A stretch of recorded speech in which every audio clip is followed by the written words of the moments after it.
Lahat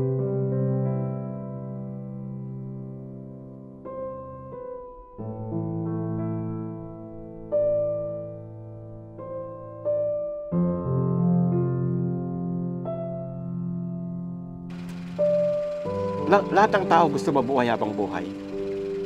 Pero tanggapin natin ang katotohanan. Ang tao talaga nakatakdang mamatay.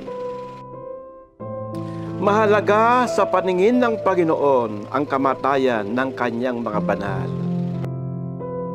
Ang itinuturing na banal sa Bible ay yung mga taong binanal ng Panginoon sa pamagitan ng dugo ni Jesus.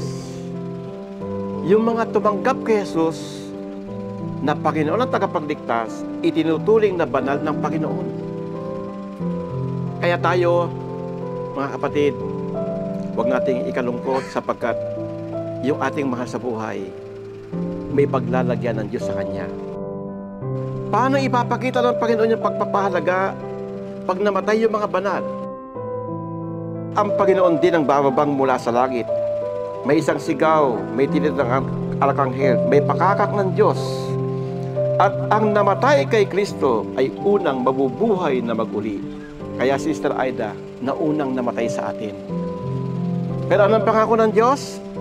Pagbalik ni Jesus, una siyang mabubuhay na maguli. At yung katawan na dating may sakit, pagbuhay niya, wala nang sakit. Pangako yan. Pangakong nangangailangan ng faith. Hindi mahiwalay sa atin, Sister Aida. Hindi. Hindi siya mahiwalay na palang goodbye, hindi na kita makikita. Wala, hindi ganon. Magkikita ulit tayo.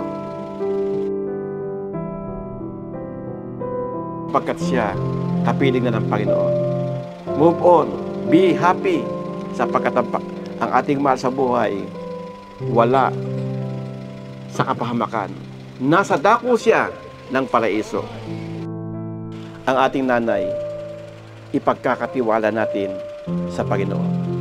Siya na ang bahala. Buong puso mong ibigay, Lord, iyon na.